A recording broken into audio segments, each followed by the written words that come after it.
Hi friends, host Eric here, host of Talking with Famous People, and tonight I'm coming to you without any particular plan as I start this video. I was thinking about sort of moping aloud, I guess, about my various expenses. I've taken a few financial hits the last week, some of which were expected, some of which were not expected, some of which were avoidable, and some of which were not. That always hurts. I mean, I'm okay, but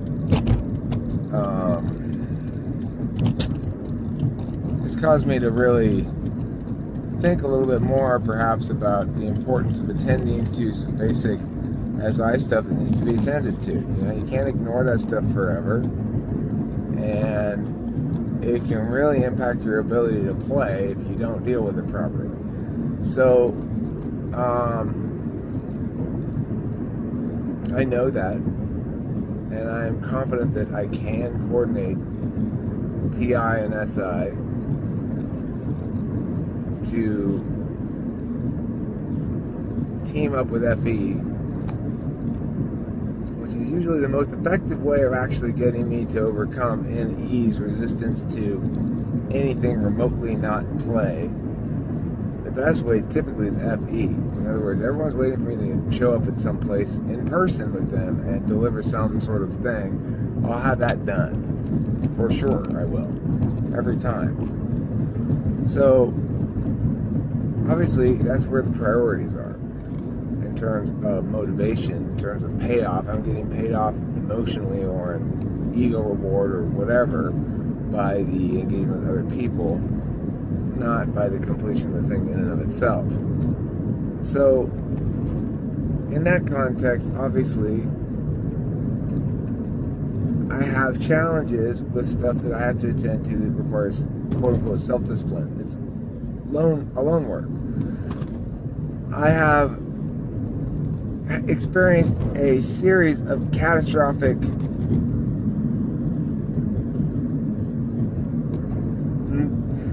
catastrophic is a little strong. Bad mistakes. Like this last tournament was a bad mistake that basically stemmed from me trying to delegate shit that I can't delegate, right? There's a certain amount of things that the owner of the business has to do himself.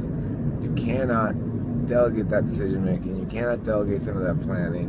The reason the business can be successful is because I know what I'm doing. I've put together a successful obstacle program before under somebody else's authority, but I have a lot more trouble under my own authority. It's odd that the person who has the least self-discipline, the ENTP, the type that does, me,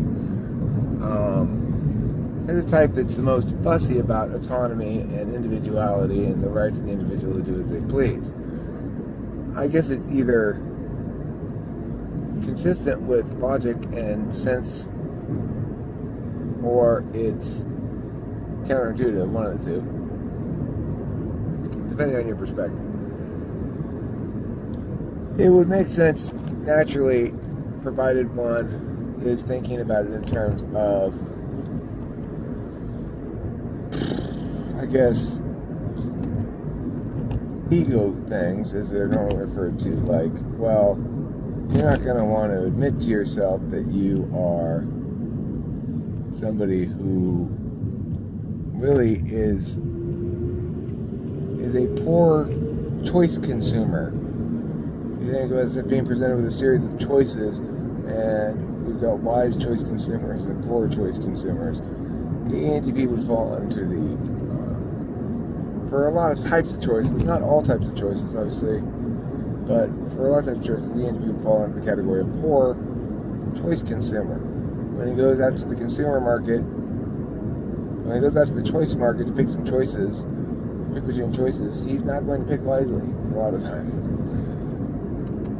So why should he be the one who's most obsessed with the ability and the right to choose freely? Well, for exactly that reason, because his is the most likely right to be restricted, because he's not following accepted protocols regarding choice making, and his choices are not deemed wise by others, and so others are going to feel justified in infringing on his individual choice making ability. But the ENTP is endlessly optimistic.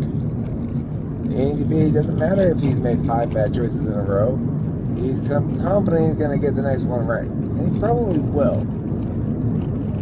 But then he'll stop caring about that thing. So, so there won't be any long-term payoff for him, because once he's got the system down, he's going to stop playing with it anymore. So he never really takes advantage of having it down. You know what I mean? Which is why we can really only focus on completely unmasterable open systems, where it's endlessly deep and there's always more to be made in terms of meaning, not learned. Because really, the ENTP is a learner by happenstance, in the same way that a basketball player is an exerciser by happenstance. So that's it for this video. Thanks for watching Talking to Famous People. I hope you enjoyed this one, but not any of the other ones. I hope you enjoy them all, but I hope you enjoyed this. Thank you.